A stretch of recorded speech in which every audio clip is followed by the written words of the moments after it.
अयम देहो देह भाजां नृलोके कष्टान् कामान् नरहते विडभुजां ये तपो दिव्यं पुत्रकायेन सत्वम्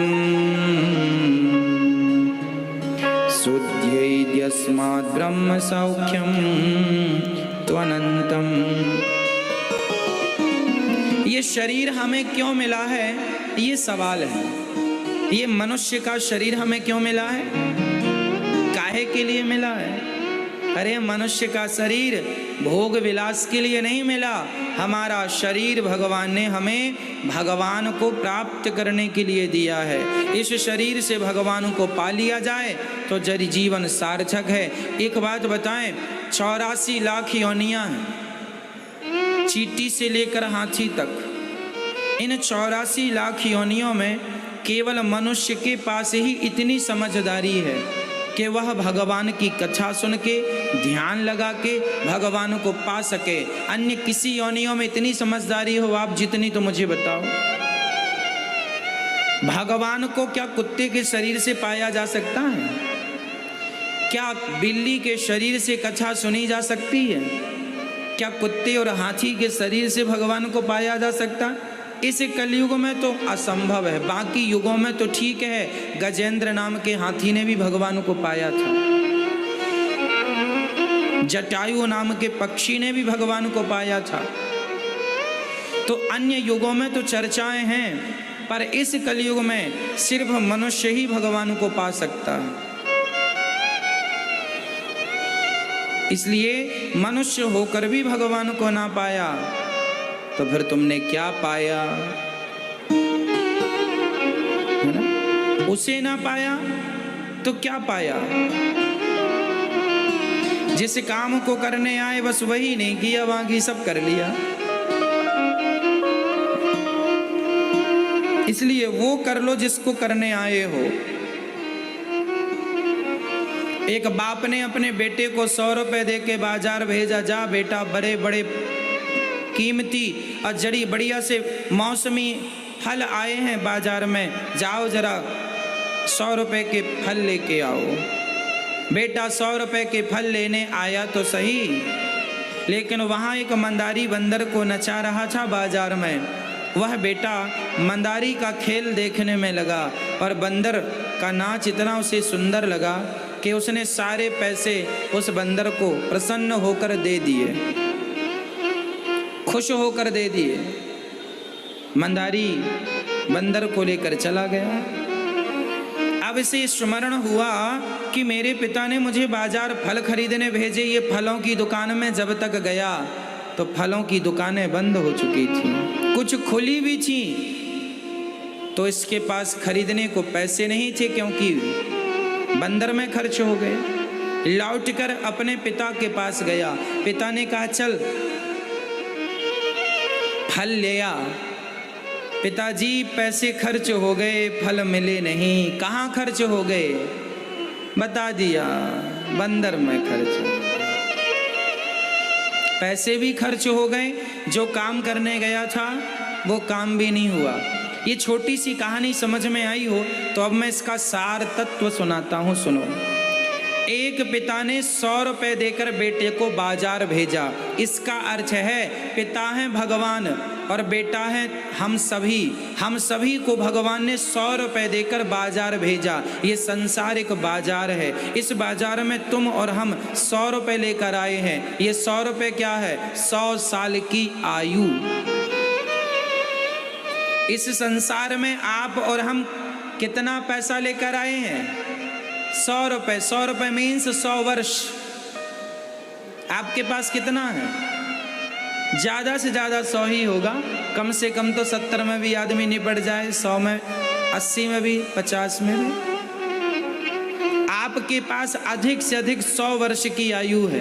भगवान ने कितने रुपए दिए हैं? 100 रुपए दिए हैं। काहे के लिए दिए हैं? फल खरीदने के लिए। कौन सा फल? अच्छे अच्छे कर्मों के फल खरीद लो।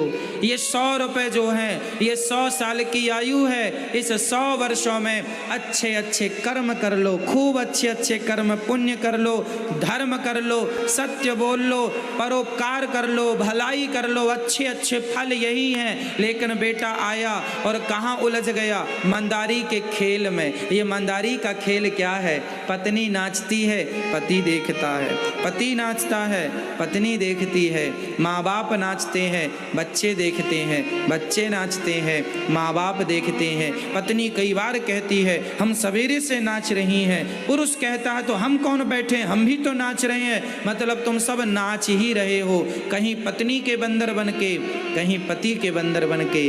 कहो मैया, नाच रही हो या नहीं? ये संसार जगत ही मंदारी का खेल है। कभी पत्नी नचाती है, कभी पति नचाता है, हम सब नाच रहे हैं। कभी तुम्हारे ऑफिस का बॉस तुम्हें नचाता है और तुम नाचते हो।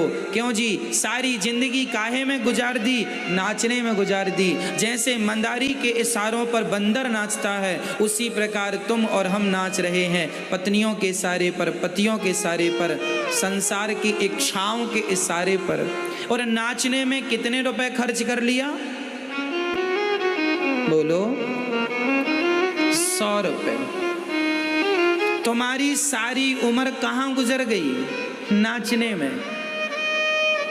पत्नी के लिए नाचते रहे, पति के लिए नाचते रहे, पैसों के लिए नाचते रहे, पद प्रतिष्ठा के लिए नाचते रहे। धन्य है वो मीराबाई कि जो भगवान के लिए नाचती रही। धन्य है वो। और हम नाचते रहे संसार के लिए, संसार को खुश करने के लिए नाचते रहे। ना तो संसार ही मिला, ना तो हरि ही मिले।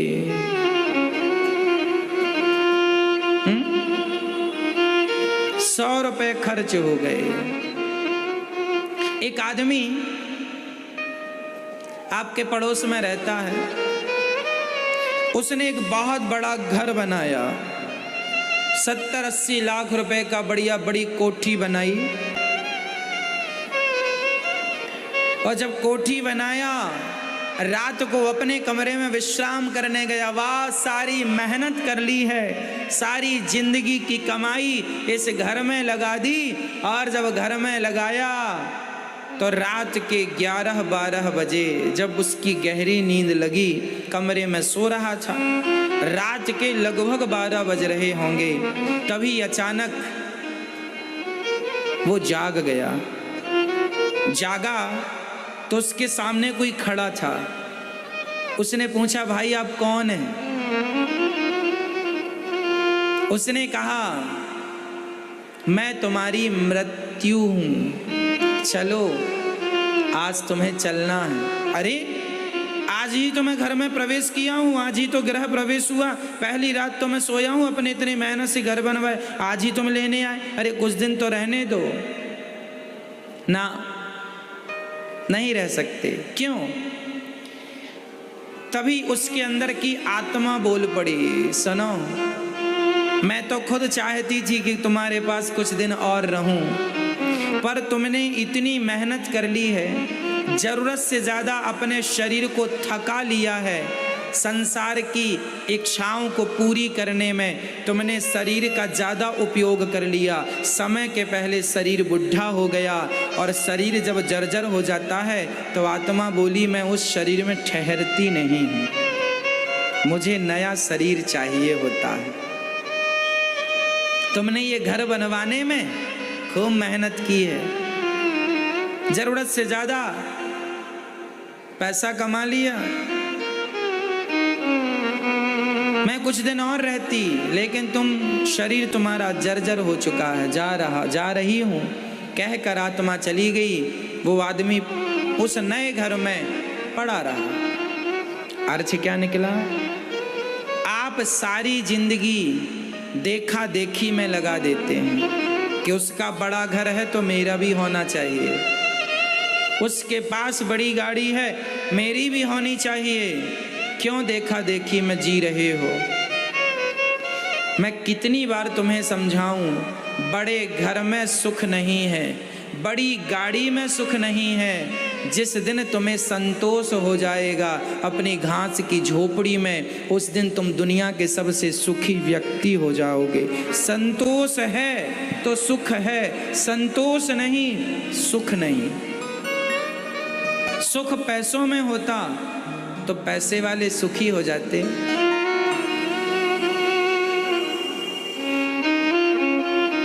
विजय माल्या भारत का एक व्यक्ति नाम सुना होगा। विजय माल्या नाम का व्यक्ति, हजारों करोड़ उसके पास पैसा है। कितना बैंक ने दिया, कितना, हजारों करोड़ रुपए उसके पास है।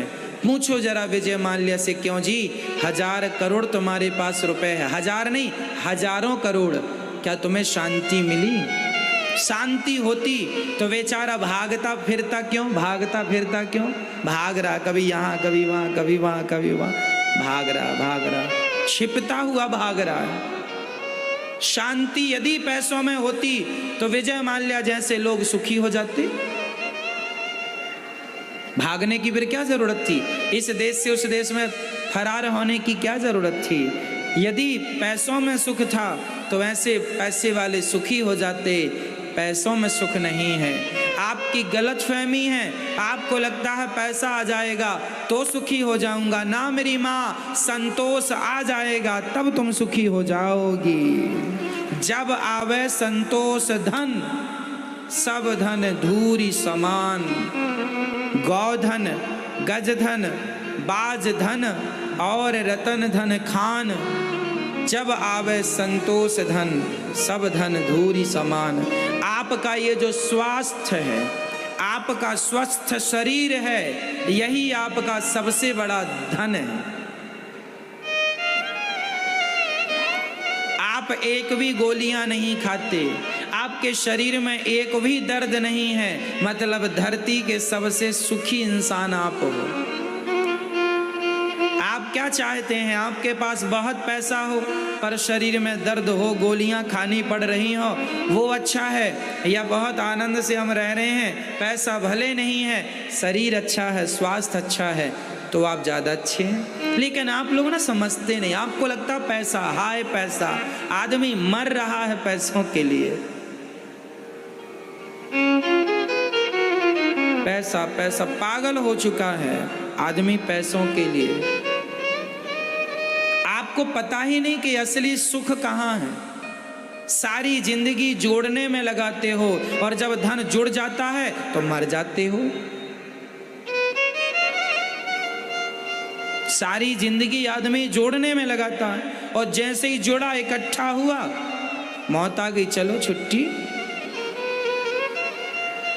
आपको लग रहा था अब सुख मिलेगा, अब सुख मिलेगा, अब सुख। जब आप गाड़ी चलाते हैं सड़क में तो आपको लगता है कि सड़क में आगे पानी भरा है। गर्मियों में अक्सर ये भ्रांति होती है। अधिकांश जब आप 4 व्हीलर चलाते हैं, 4 चक्के की गाड़ी, या सीट पे आगे बैठे होते हैं तो आगे की सीट में बैठने वाले को ये भ्रांति ज़्यादा होती है। सड़क में ऐसा लगता है आगे पानी भरा है। ये भ्रांति किस किस को हुई है फिर मैं समझाऊंगा। होती है कि नहीं? हाँ या ना? हाँ बोलो जोर से। हाँ, वहाँ पानी होता नहीं है पर दूर से ऐसा लगता है पानी भरा है। ऐसा लगता ना? जाकर देखेंगे पानी नहीं है। पानी जैसा दिख रहा था पानी नहीं था, उसी प्रकार संसार में सुख जैसा दिखता है, जाकर देखो तो वहाँ सुख नहीं है। पानी जैसा दिख रहा था पानी नहीं। ये भ्रांति अक्सर रेगिस्तान में भी होती है, जहाँ बालू ज़्यादा होती है, जहाँ रेत ज़्यादा होती है। वहाँ दूर से जब सूर्य का प्रकाश पड़ता है तो सूर्य का प्रकाश ही रेत में पड़कर ऐसा चमकता है कि पानी भरा, जाकर देखेंगे पानी नहीं है।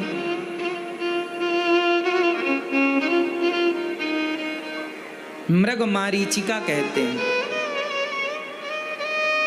भ्रांति कहते हैं। समझ रहे हैं? दिखता है कि है पर होता नहीं है। टीवी पर आप देखते हैं, टीवी पे दिख रहा है कि आग जल रही है, टीवी पे आग दिखती है। अरे टीवी में आग होती तो टीवी ही ना जल जाती, टीवी में पानी होता, समुद्र होता तो टीवी ना डूब जाती। टीवी में जो दिख रहा है वो है नहीं, पर दिखाई बिल्कुल सत्य की तरह दिख रहा है। आग है नहीं टीवी में, पर आग जैसी दिखती है। पानी है नहीं टीवी में, पानी जैसा दिखता है। सुख है नहीं संसार में, पर सुख जैसा लग रहा है। अब सुख मिलेगा, अब सुख कहाँ है? एक कुत्ता था, उसने एक हड्डी अपने मुंह में दबा ली और हड्डी मुंह में दबा के भागा। शेर आया तो शेर को देख के कुत्ता भागा, तो कुत्ते से कहा क्यों रे, क्यों भाग रहा है? बोले शेर कहीं हमारी हड्डी छीन ना ले, भाग रहा। तो कुत्ता क्या करता है, हड्डी को बार बार काटता है, तो काटने से उसके मसूड़े छिल जाते हैं और उसका खून हड्डी में लग जाता है। तो खुद का खून हड्डी पे लगता है और उसी को वो चाट लेता है। उसे लगता है हड्डी से खून निकल रहा है, उसे लगता है हड्डी से खून निकल रहा है। बार बार उसका ही खून हड्डी में लग जाता है और वो चाट चाट के ये सोचता है कि ये स्वाद, ये सुख मुझे हड्डी से मिल रहा है, जबकि वो खून उसी का था, वो स्वाद उसी का था। उसी प्रकार तुम संसार के लोग, जो तुम्हें लगता है पत्नी में सुख है, पति में सुख है, पैसों में सुख है, तुम भी हड्डी ही चबा रहे हो और कुछ नहीं है। तुम्हें लग रहा सुख मिल रहा, ये सुख तुम्हारे अंदर का ही है, कहीं बाहर से थोड़ी आ रहा है। हड्डी में खून बाहर से नहीं आ रहा था, उसी का निकल निकल के लग रहा था, उसी को चाट रहा था। ये जो तुम्हें लगता है कि सुख है संसार में, ये सुख बाहर का नहीं है, ऑलरेडी तुम्हारे भीतर सुख है, आनंद है ना? हम आनंद के सागर हैं। ईश्वर अंश जीव अविनाशी, चेतन अमल सहज सुख राशि। हम तो सुख के भंडार हैं, हम में तो आनंद ही आनंद है। हमारे भीतर तो परमात्मा है और परमात्मा का नाम आनंद है। एक्चुअली हमारी ताकत, हमारी एनर्जी ही वेस्ट होती है और एनर्जी वेस्ट होने को ही हम आनंद मान लेते हैं। हाँ या ना? भोगों में क्या है?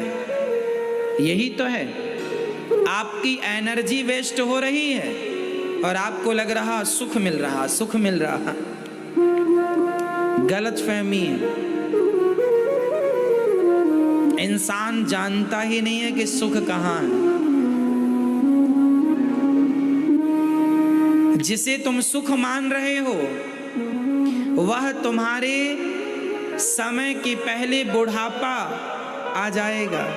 जरूरत से ज्यादा भोगी बन जाओगे, जरूरत से ज्यादा भोग लोगे, समय के पहले बुढ़े हो जाओगे, समय के पहले मौत आ जाएगी। शरीर की जितनी ताकत थी वो तो तुमने भोगों में खर्च कर दी, अब तुम्हारी ताकत बची कहाँ? जिस ताकत को, जिस एनर्जी को तुम आनंद मान रहे थे, वो तो तुम्हारी ही शक्ति रिलीज हो रही थी, तुम्हारी एनर्जी वेस्ट हो रही थी। इसलिए शक्ति गवा के सुख नहीं पाया जाता, शक्ति को प्राप्त करके सुख पाया जाता है। ईश्वर ही सर्वशक्तिमान है, उनके भजन में जो सुख है वह हमें और एनर्जी से भरता है। इसलिए हमारे साधु संत हजार हजार साल तक जिंदा रहते थे, क्योंकि उनकी एनर्जी वेस्ट नहीं होती थी, बल्कि उनकी एनर्जी भगवान थी, उनको एनर्जी और मिलती थी ईश्वर से।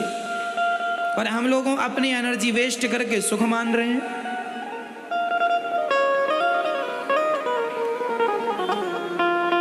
बातें बड़ी गहरी हैं, समझ सको तो समझ लो। हमारे ऋषि मुनि लंबी लंबी आयु जिया करते थे। क्यों? क्योंकि वो भोगी नहीं, वह योगी हुआ करते थे। जो आदमी ज्यादा भोगी होगा वह जल्दी मर जाएगा, आंखों में कम दिखने लगेगा, कानों में कम सुनाई समय के पहले। क्यों? भोगी ज्यादा हो ना। शक्ति तो उतनी ही है। अब वो शक्ति चाहे एक दिन में खर्च कर लो, चाहे बचा के रखो अपने बुढ़ापे के लिए। इसलिए ब्रह्मचर्य का पालन करना चाहिए। भोग नहीं, भजन। भगवान सर्वशक्तिमान है, भगवान में सुख है। सुंदर कांड में लिखा है ना, जानत हूँ अस स्वामी विसारी, फिर ही ते काहे ना हो ही दुखारी।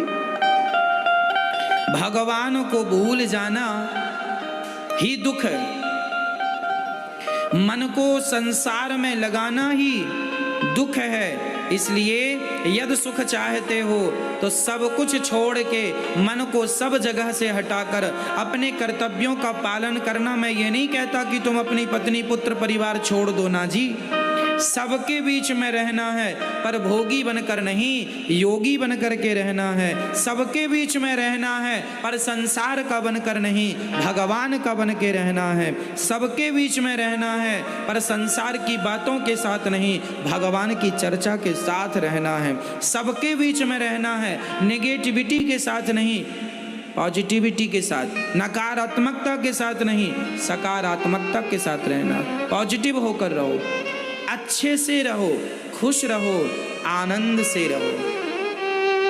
आज सारी दुनिया भोग की तरफ भाग रही है, भोग की तरफ। वो सोचते हैं कितना हम भोग लें, कितना हम जवान रहें। कई लोग परेशान जानते हैं किस बात पर होते हैं? आदमी की जब 40 साल की आयु हो जाती है, 35 साल और 40 साल में जब आदमी हो जाता है ना, तो उसकी जवानी अब ढलने लग जाती है। और जैसे ही आपकी जवानी ढलती है तो आप चिंता करने लगते हैं, अरे हमारा चेहरा कैसा होने लगा, हमारी चमड़ी त्वचा कैसे होने लगी, हम कैसे थे कैसे होने। आप सोचने लगते हैं, डॉक्टरों के पास जाते हैं, साहब देखो ये हमारी झुर्रियाँ हो गई हैं, साहब देखो ये हमारी चमड़ी कैसी होती जा रही है। अब डॉक्टर दवाई देता है, काहे की दवाई? अरे वो परिवर्तन है प्रकृति का। 35 साल के बाद शरीर करवट लेता है। कब कब शरीर करवट लेता है मैं आपको बता दूं। जब शरीर हमारा 10 साल का हुआ तब हमारा शरीर दिखने लगा। 10 साल का बच्चा ठीक हो जाता है, दौड़ भी लेता, खा भी लेता। फिर 20 साल का हुआ, 20 साल का व्यक्ति संभल जाता है। लड़की हो, लड़की 18 साल में, 16, 17, 18 साल में संभल जाती है। लड़के 20 साल में लगने लगते हैं कि हाँ अब ये बाप का जूता इनके पाँव में आ गया, अब ये संभल गए, शरीर अच्छा हो गया, रंग निखर गया, त्वचा अच्छी हो जाती है। 20 साल में भरी ताकत आ जाती है शरीर में। 25 साल, ये 20 साल की जो जवानी है ये तुम्हारी 30 साल तक खूब एनर्जी देती है। 20 साल से 30 साल, 10 साल का ये पीरियड है आपका। खूब झूम लो, खूब नाच लो, खूब आनंद कर लो। 30 साल के बाद आप गृहस्थी के जीवन में बच्चों के, पत्नी के बीच में उलझ जाते हैं और संसार में लग जाते हैं। 5 साल और 35 वर्ष के बाद आपका शरीर एक करवट और लेता है। आपकी शक्ति अब जरा पहले जैसी नहीं रही, जरा डाउन होने लगती है। 40 साल में थकावट आने लगती है। 45 साल में शरीर की चमड़ी लटकने लग जाती है, झुर्रियाँ ज़्यादा हो जाती हैं, आँख के नीचे गड्ढा हो जाता है, कालापन हो जाता है, बाल झड़ने लग जाते हैं, थकावट ज़्यादा हो जाती है, श्वास फूलने लग जाती है। 50 साल के होने पर आपको आँखों में कम दिखने लग जाता है, सर्वाइकल की प्रॉब्लम हो जाती है, बहुत सारी बीमारियाँ घेर लेती हैं। 60 वर्ष के होने पर कमर में दर्द हो जाता है, घुटनों का दर्द हो जाता है। 70 वर्ष के होने पर आपकी चमड़ी पूरी रूप से लटक चुकी होती है और आपकी आँखों में अब दूर का कुछ भी नहीं नजर आता, पुस्तक भी ठीक से पढ़ नहीं पाते, 10 सीढ़ी चल नहीं पाते। 80 साल के होने पर आपके हाथ में लाठी आ जाती है, आप सीधे खड़े नहीं हो सकते, जरा सा झुकाव आ जाता है, आप बिना सहारे के चल नहीं सकते। 85 साल के होते ही आपका शरीर और जर्जर हो जाता है और 90 साल में होते ही आपके हाथ में वॉकर आ जाता है। अब आप वॉकर के सहारे चलते हैं और यदि फिर भी जिंदा रहे, 95 साल के हो गए, तो आपको बिस्तर में लेटना पड़ जाता है। अब उठाने बिठाने वाला भी कोई चाहिए और 100 साल तक जिंदा रहे तो घर वाले हाथ जोड़ के भगवान से कहने लग जाते हैं, विधाता अब इसे उठा लो। यह आपका संपूर्ण जीवन है। इस सच्चाई, अब तुम कितने भी डॉक्टरों के पास जाओ, 50 साल का आदमी कहे कि मैं जवान दिखना चाहूंगा या जवान दिखूंगा, तुम्हारी बेवकूफी है। तुम प्रकृति को स्वीकार क्यों नहीं करते?